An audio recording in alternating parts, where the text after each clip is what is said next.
चालू घडामोडी मार्च 2025. मार्च 2025 मध्ये सिंगापूर मेरीटाईम वीक दरम्यान, भारत आणि सिंगापूरने green and digital shipping corridor (GDSC) वर एकत्र काम करण्यासाठी लेटर ऑफ इंटेंट लुई वर स्वाक्षरी केली. या दिलेल्या माहितीवर अशा प्रकारे प्रश्न येऊ शकते. प्रश्न क्रमांक 1.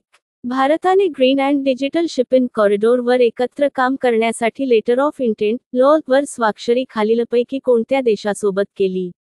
ए. Malaysia, B. Maldives, C. Singapore, D. Indonesia. आणि याचे उत्तर आहे सी. सिंगापूर. चला दुसरी माहिती पाहूया. अलीकडेच तेलंगणा विधानसभेने 1994 चा मानवी अवयव आणि ऊतींचे प्रत्यारोपण कायदा मंजूर केला.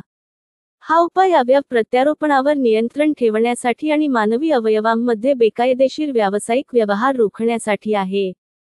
हे तेलंगणा विधानसभेचे चित्र. चला या माहितीवर आधारित प्रश्न पाहूया.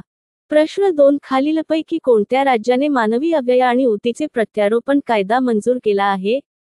Option A Karnataka, option B Andhra Pradesh, option C Telangana, option D Kerala. आणि उत्तर आहे ऑप्शन सी तेलंगणा. चला पुढचा पॉइंट पाहूया. 3. केरळ हे भारतातील पहिले राज्य होते जिथे ज्येष्ठ नागरिक आयोग स्थापन करण्यात आला.